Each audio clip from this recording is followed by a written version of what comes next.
The more one-sided the conscious attitude becomes, the more the unconscious will seek to compensate. Underneath the quiet exhaustion you call kindness, there's a wound that keeps repeating itself. You notice it every time you attract the same kind of person, the one who takes everything you offer and leaves you emptier than before. At first, it feels noble. You tell yourself you're being compassionate, that you were made to heal, that maybe this is your calling. But late at night, when the noise fades and the world goes silent, something inside you begins to ache. You realize that what you call helping is starting to cost you pieces of peace you never meant to give away. You wake up tired, not just in your body, but in your soul. It's a kind of fatigue that no amount of sleep can fix, because it doesn't come from doing too much. It comes from being too much for those who give too little. You start noticing the pattern. Every time you give without measure, you lose a little more of your voice. You silence your own needs, thinking that's what love demands. You convince yourself that loyalty means staying even when it hurts. You mistake endurance for connection. And somewhere along the way, your empathy turns into a leash, tying you to people who never learned to carry their own pain. You apologize for setting boundaries. You explain your silence. You shrink your truth into something more digestible so others won't feel uncomfortable around your light. And yet, that light keeps dimming. Until one day you realize you become invisible in your own story. Jung once said that what we reject in ourselves doesn't disappear. It only finds new disguises. And maybe that's what's happening here. Maybe your endless giving isn't just generosity. It's your shadow wearing a mask of virtue. It's the part of you that believes love must be earned through sacrifice. The part that learned long ago that being needed is safer than being yourself. When you can't bear your own pain, you try to heal it in others. You rescue them, hoping someone will finally rescue you. You keep trying to fix what mirrors your brokenness, unaware that every rescue becomes another repetition of your own wound. But the unconscious keeps score. It knows when your giving is not love but fear. Fear of abandonment, fear of emptiness, fear of facing your own unmet needs. And so it begins to revolt. It whispers through anxiety, through sudden irritation, through the strange sadness that lingers after every act of kindness. It's your soul saying, enough. That whisper is your psyche begging for balance, for the courage to stop confusing self-erasure with compassion. Jung wrote in Psychology and Religion, whatever we repress does not vanish. It lives beneath, shaping destiny from the dark. What if your destiny has been quietly shaped by the hidden need to be needed? What if the people you attract are not coincidences, but mirrors, each one showing you the part of yourself you refuse to acknowledge? This is what Jung called the autonomy of the unconscious, when the denied self starts choosing for you. That's why the same pattern keeps coming back, not as punishment, but as invitation. Perhaps the real act of healing isn't to love more, but to pause before you give, to breathe before you say yes, to ask yourself, is this help coming from love or from fear of being forgotten? Because sometimes what we call light is only a disguise for our shadow, and the longer we deny it, the more it drains us. You are not unkind for stepping back. You are not selfish for choosing peace. True compassion begins when you stop abandoning yourself to prove your worth. Because sometimes when you try to save someone, it's your own soul that begins to drown. And here lies the real danger, not in loving others too much, but in using love as an escape from meeting yourself. Because sometimes when you try to save someone, it's your own soul that begins to drown. It begins with the warmth of purpose, that subtle, intoxicating feeling that your presence matters. Someone calls you in their chaos, and without hesitation, you answer. You listen, you soothe, you offer the words that once comforted you in your own darkness. And for a moment, the emptiness quiets. You feel useful. You feel alive. That's how it starts. The invisible transaction between your need to be needed and their need to be saved. You think it's love, but what it really is identity disguised as purpose. Jung observed that many people construct their entire sense of self on the foundation of usefulness. They don't help others to heal. They help to justify their existence. Deep down, every act of generosity carries a hidden plea. Please prove that I matter. This is not conscious, of course. On the surface, it looks like empathy, compassion, service. But underneath, it's fear. Fear of being irrelevant, forgotten, unseen. You don't give because you're overflowing. You give because you're terrified of being empty. That's why, even when you're exhausted, you can't stop. You call it duty, but it's dependency. Not theirs, but yours. You depend on their pain to remind you of your worth. Without it, you're forced to face your own silence, and silence feels unbearable. Jung called this the projection of unconscious contents onto another, the instinct to heal outside what we refuse to confront within. You attract the wounded because their pain mirrors the part of you that still bleeds in secret. It's not coincidence, it's communication. Your soul recognizes itself in theirs and rushes to the rescue, hoping that by saving them, it will finally save itself. In the ego and the unconscious, Jung described a striking case, a patient who transferred her unresolved longing for her father onto her therapist. The doctor then becomes a father, and in a certain sense, the beloved. He is transformed into a god or savior. But in the end, the conflict is only transferred. She didn't want to heal. She wanted to reenact the story until it ended differently. That's what we all do when we try to save what reflects our own pain.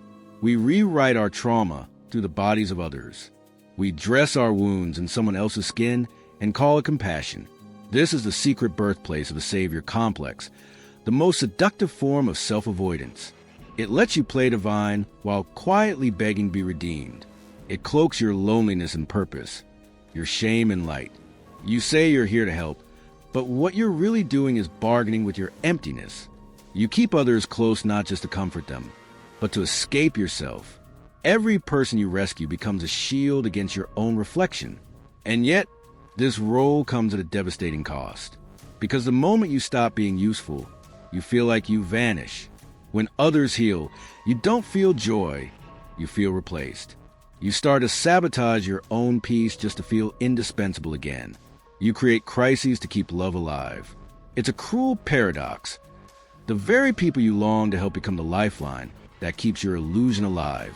Jung warned that when we identify too strongly with the healer, we risk being consumed by the very energy we project as light. You can't pour from an empty vessel without eventually cracking it. And that's what happens. The light begins to burn instead of shine. What once felt divine now drains you. Compassion turns to control. Empathy becomes exhaustion, and love becomes a quiet kind of despair. Because when your worth depends on being needed, every healed soul feels like a goodbye. You start to crave brokenness in others and yourself just to stay relevant to the pain. And that's when the truth hits. What you thought was light was only a fire slowly consuming you from within. And here lies a turning point. The moment the Savior realizes the light he offered the world was never meant to replace the one he lost inside. The same light that once guided others now begins to devour everything it touches, including you. Every time you try to heal someone who doesn't want to be healed, something hidden inside you awakens. It's subtle at first, a quiet sense of purpose, a small thrill of control. You feel needed again, relevant again, powerful again. You tell yourself it's love. But beneath that noble story, your unconscious is feeding on something else entirely. A secret echo of power. To help becomes a habit, then a reflex, then an addiction. It gives your days structure, it fills the silence, but it also begins to steal your freedom. You can't rest, you can't walk away, because deep down, you fear that without someone to fix, you'll have no reason to exist. Jung called this the compensatory function of the unconscious. He wrote in The Nature of the Psyche, directed consciousness always carries with it the inhibition of incompatible psychic elements. But the more one-sided the conscious attitude becomes, the more the unconscious will seek to compensate. In other words, the more you try to be purely good, the more your shadow will find ways to remind you that you're not only light. Every time you deny your complexity, life finds a way to bring it back to you, often to the very people who disturb your peace. That's why you keep meeting those who don't want to be saved. You're not cursed. You're being shown the parts of yourself that you've exiled in the name of virtue. Your unconscious is trying to balance the equation. It's saying, you can't keep pretending you're only the healer. there's still pain in you that needs to be seen. So it sends you mirrors disguised as people, broken reflections that awaken what you've tried to bury. They test your patience, cross your boundaries, ignore your advice, and somewhere in that frustration, your own suppressed anger stirs. The anger you never allow yourself to feel, because it doesn't fit your image of the good person. This is how the shadow disguises itself as love. You believe you're giving, but you're actually seeking permission to feel, to express what your conscious self has labeled unacceptable. You use compassion to smuggle your repressed emotions into the world. You feed on their chaos, because their drama allows you to touch your own darkness safely, without taking responsibility for it. They act out what you refuse to admit, that you too are capable of rage, need, and failure. Jung understood this dance well. To him, neurosis often emerged when the conscious ego clung too tightly to one moral polarity. Light without dark, good without shadow. The psyche, seeking wholeness, then compensates through outer events. That's why your life begins to fill with paradox. You help, yet you resent. You love, yet you suffocate. You give, yet you secretly want to take. These contradictions are not flaws, they're messages. Each one says, integrate me or I'll keep repeating. So the unconscious plays its game of mirrors until you finally see it. The savior becomes the saved. The healer becomes the one who needs healing. The people you attract aren't there to drain you. They're there to reveal what's unbalanced in you. What you judge in them is what you denied in yourself. That's why Jung insisted that individuation, the path to wholeness, is not about becoming light, but about embracing both sides of your nature. Because when you refuse your darkness, it doesn't disappear. It only grows stronger in secret, shaping your choices, your relationships, your fate. The more you insist on being the light, the more your shadow must act out the dark. It's not punishment, it's physics of the soul. And when this imbalance becomes chronic, the unconscious doesn't whisper anymore. It starts to shout, and the way it wakes you up is never gentle. You start to notice it in small, invisible ways. The sigh that escapes before every "of course, I'll help." The dull ache behind your smile when someone leans too heavily on you again. You keep showing up, but something in you isn't arriving anymore. Your kindness begins to feel mechanical, like a habit you can't break. The gratitude you once felt is replaced by quiet resentment, though you'd never admit it aloud. You tell yourself you're tired because life is hard, but deep down, you know the truth. You're not just tired. You're drained from living as a version of yourself that no longer exists. Slowly, the lines blur. You can't tell where your empathy ends and the other person's chaos begins. You wake up carrying emotions that aren't yours, fixing problems that never asked for your hands. You confuse care with control, compassion with containment. Every time you try to pull away, guilt tightens its grip. You think, if I stop saving them, I'll lose myself. But you don't realize you've already started to vanish. The person you used to be, the one who felt, dreamed, and created, is fading behind the mask of the rescuer. This is what Jung called dissociation, when consciousness and the unconscious stop cooperating. The psyche splits in two directions, one part clinging to the image of the good self, the other crying for freedom in the dark. And between those two halves, life begins to stagnate. As Jung warned in the ego and the unconscious, life comes to a standstill, and the stagnation of life that follows is synonymous with neurosis. You stop evolving, not because you lack love, but because you've mistaken exhaustion for purpose. You keep giving, not out of generosity but compulsion. Helping becomes a drug that numbs your anxiety, the ritual that disguises your loneliness. You call it compassion, but it's really fear. Fear of being left behind, of facing the mirror empty-handed. So you keep busy with other people's wounds, afraid of what your own silence might reveal. The irony is cruel. The more you try to heal others, the more the unconscious distances you from yourself. It begins to reclaim what you've abandoned, your joy, your anger, your individuality. It hides them deep within, waiting for the moment you'll finally listen. But for now, you're trapped in the loop. You attract those who drain you because their chaos feels familiar. It keeps you from confronting your own emptiness. You mistake intensity for intimacy, self-sacrifice for love. You tell yourself this pain has meaning, that it's proof of your heart. But meaning built on martyrdom always collapses. Eventually, every rescuer faces the same quiet terror. The moment when the person they're saving walks away, and suddenly, the world goes silent. And in that silence, you feel the question echo through your entire being.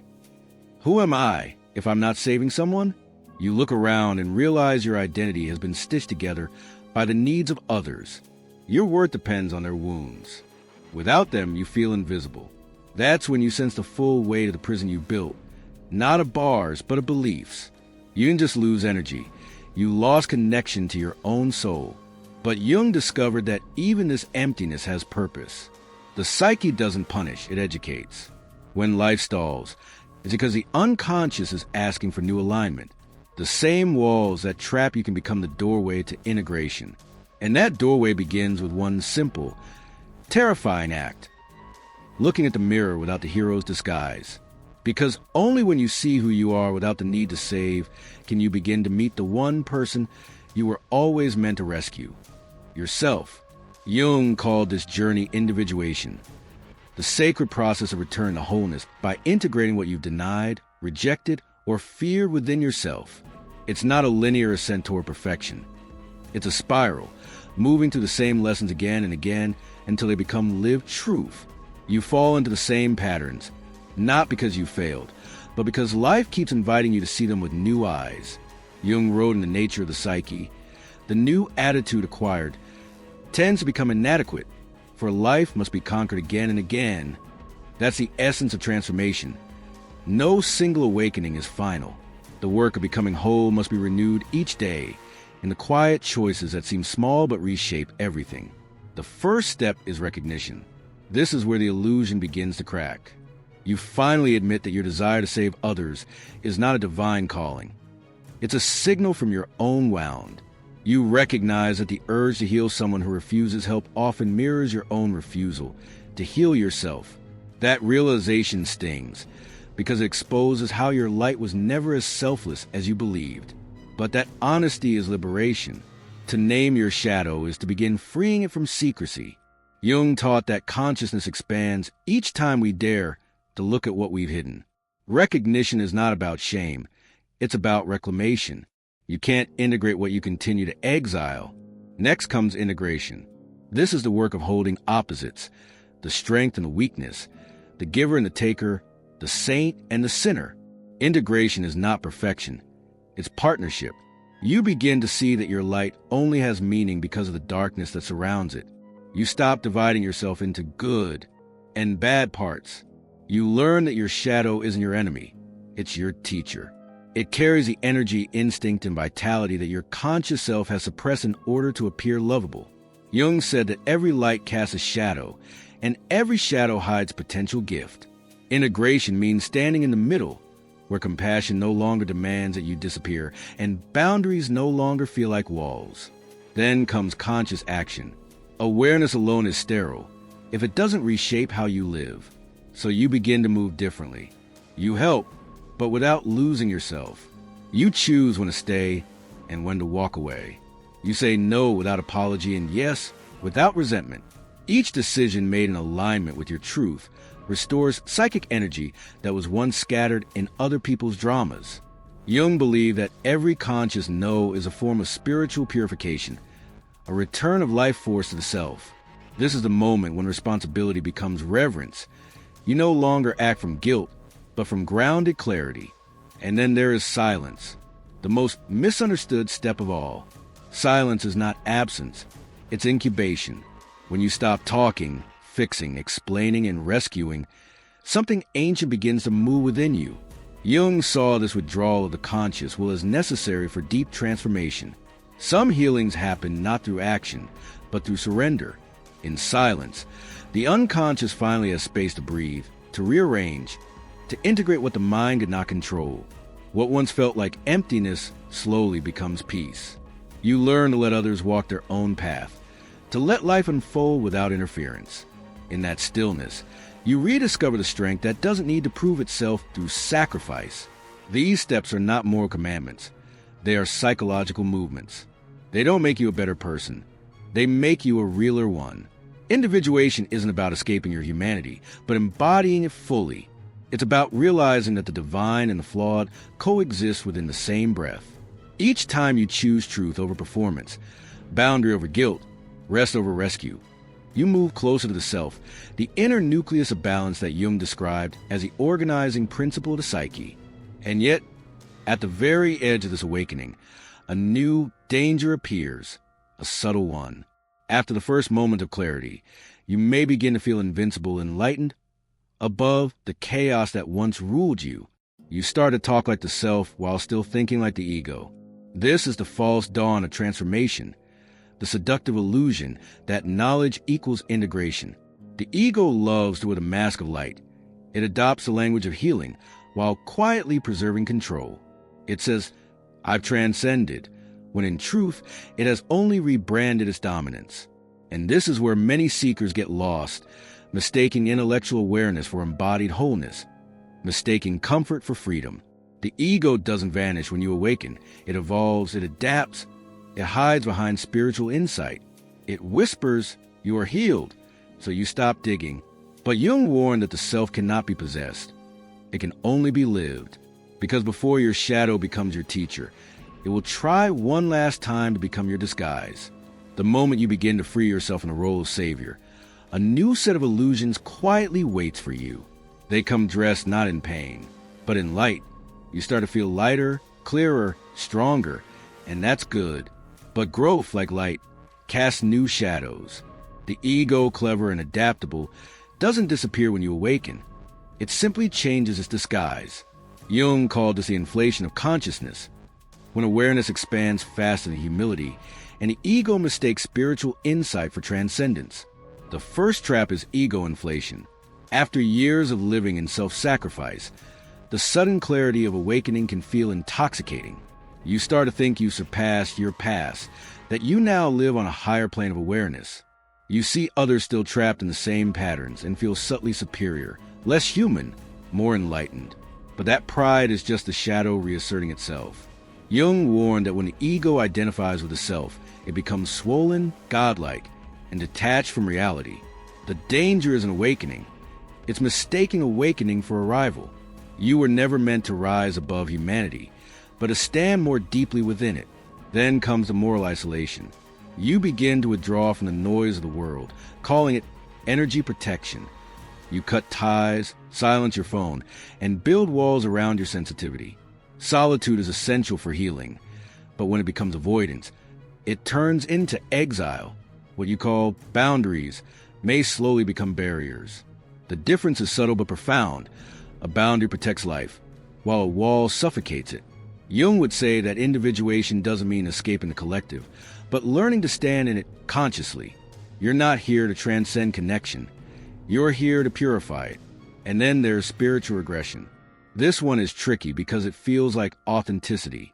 You start to wear your pain as proof of depth, confusing suffering with meaning. You tell yourself, "I've accepted my wounds," but secretly, you've built a new identity around them. You use words like healing, energy, and shadow to justify staying in places you've already outgrown. The truth is, pain is meant to be passage, not permanence. To dwell, there is to make a temple of what was meant to be a threshold.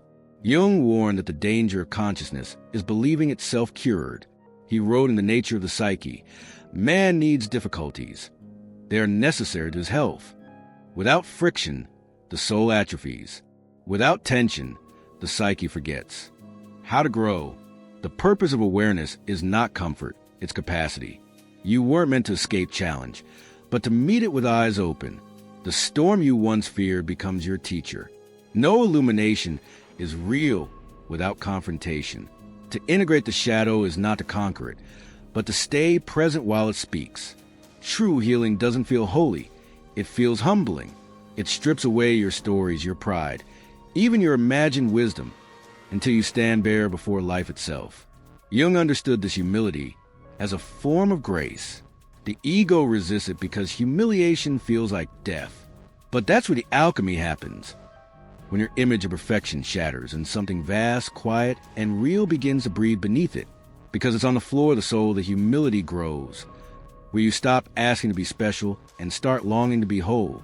That's when compassion changes shape. It's no longer a burden you carry for others. It becomes the air you breathe. You no longer rescue to feel worthy, nor withdraw to feel safe. You simply meet life as it is, messy, sacred, ordinary. And when you reach this point, something extraordinary happens. Compassion stops being a weight on your shoulders and becomes wings on your back. You no longer love to save. You love because you're free. If this video touched your soul, comment below, "I choose freedom." And continue your journey of self-discovery by watching the next episode. We'll explore how compassion, once rooted in shadow, becomes a bridge to true connection. True compassion isn't about saving someone. It's about seeing them as capable of saving themselves. It's the moment when your heart shifts from urgency to understanding. You no longer rush to fix, to prove, or to rescue, because you finally realize that every soul has its own rhythm of awakening. You learn to hold space instead of taking space, to witness rather than to interfere. What once felt like detachment now feels like deep respect. Helping, you understand, was never about carrying another person's burden. It was about walking beside them without losing your own path. There's a tenderness in this awareness, a calm strength that replaces the anxious compulsion to be needed.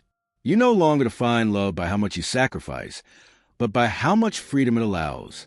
You stop confusing empathy with exhaustion, kindness with compliance, compassion with control. And in that subtle redefinition, you begin to breathe again. The heaviness that once clung to your giving starts to fall away. You begin to experience love not as effort, but as expansion. It doesn't demand, it radiates. As this understanding deepens, you begin to see your old patterns clearly for the first time. You remember how you used to twist yourself into shapes just to be seen as good. You remember the quiet pride that came with being the one who understood, the one who stayed. But now you see that what you called loyalty was often fear of being left behind. What you called compassion was often avoidance of your own emptiness. You start to smile gently at that version of yourself, not with judgment, but with gratitude. Because without that misunderstanding, you would never have arrived here, in this peace that needs no approval. And that's when something sacred happens. The heart that once bled for others now beats with wholeness. The Savior inside you, the one who needed a fix in order to feel alive, begins to dissolve. And in its place, something quiet and vast emerges. Jung would call it the union of opposites, the merging of the healer and the wounded one, the reconciling of doing and being. You realize that your light was never meant to banish your darkness, but to hold it gently until it transforms. You wake one morning, the world feels softer, not because it changed, but because you did. The noise that once consumed you now passes through you like wind through trees. You feel no urge to convince, no hunger to prove. For the first time, you can stand in silence without fear. You discovered what Jung meant when he wrote that the self is not something you reach, but something you remember. The peace you sought in others was never missing. It was merely misplaced. This is the rebirth of the soul. The moment the Savior dies and the whole is born. It's not loud or cinematic. It's quiet, steady, inevitable. It's the same rhythm that turns night into dawn. You realize that you don't need to be needed to exist. You don't have to be the light for others. You only have to stop dimming your own. The more you allow yourself to simply be, the more your presence naturally becomes medicine. The metaphor is simple but timeless. The flower doesn't grow by pulling others upward. It simply blooms. And by blooming, it transforms the entire field. That's what your individuation feels like. You no longer lecture others into awakening. You embody it. You don't demand that people heal. You show them, by the way you live, that healing is possible. Your wholeness becomes a quiet invitation, a mirror where others can finally see themselves clearly. And in that stillness, compassion stops being a burden. It becomes breath. You love without clinging, give without depletion, speak without fear. You no longer need to be the sun. You are content being a flame, steady, humble, alive. You realize you were never called to rescue the world. You were called to remember that being whole is your greatest gift to it. You were never called to save, but to become whole instead. If this video spoke to your soul, comment below, "I choose wholeness." and continue your journey of self-discovery and inner freedom.